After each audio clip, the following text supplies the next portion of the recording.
Well, I'm Jeff Chanton. I'm on the faculty at Florida State University, and I've been using natural abundance radiocarbon as a tracer for the intrusion of the Deepwater Horizon oil into the food web of the Gulf of Mexico.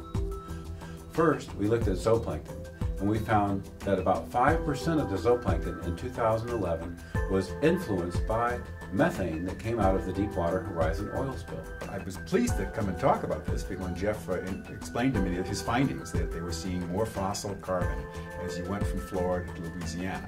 Because Louisiana has been at the forefront of offshore and coastal oil production since it started back in the late 1940s. So if you would expect to see the effects of chronic oil pollution anywhere, it would be in Louisiana.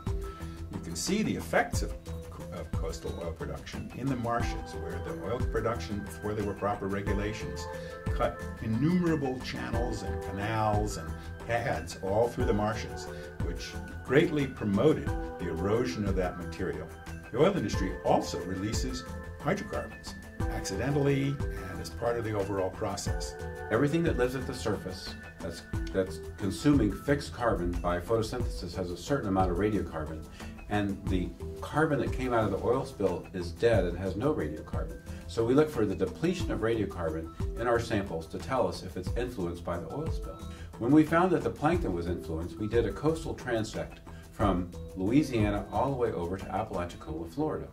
And again we looked at catfish, we looked at killifish, we looked at oysters, we looked at shrimp, anything that we could catch, and we looked at its radiocarbon content.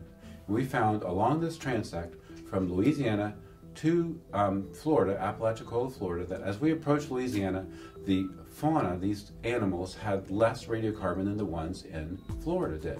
And that was consistent with our hypothesis that the Deepwater Horizon methane and oil could have gotten into the Louisiana fauna. So we've been looking at, taking a different approach from Jeff Chanton's approach. We've been looking at the appearance of oil, floating oil, in the offshore waters using satellite remote sensing, principally synthetic aperture radar. And using this technique, we can go back into archives and look at data that's been collected as far back as 2004 and earlier. And we can see oil floating in the surface waters, and we can quantify that and can sometimes tell where it comes from. However, there are two other hypotheses that are consistent with this observation. The first is that there could be chronic oil pollution in the coastal waters of Louisiana, and that could be the source of this old carbon. So we can use the satellite data to verify the accuracy of the reports that are filed with the National Reporting Center. For the most part, the satellite data matches pretty well to the reports. So if there's somebody who files a report saying, I released a gallon of oil, we can see a small oil slick on the surface. There's one place where the reporting and what we see in the satellite data and what we see flying over with small planes does not match. And that's a site where in 2004, Hurricane Ivan destroyed a production platform owned by the Taylor Energy Company.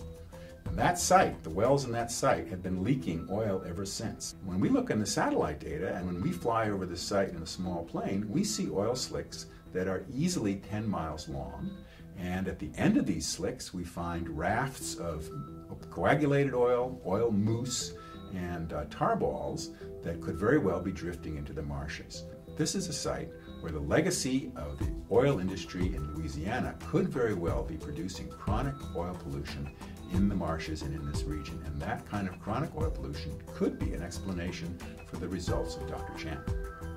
The second possibility is that the coastal marshes in Louisiana are eroding and subsiding. They're sinking. And as they do that, they free up carbon that could possibly go into the food web. And this carbon would be older than modern carbon as well. And that could be a source of depleted carbon to the coastal environment. So these other two hypotheses are active, and we're going to be doing future research to try to sort this out.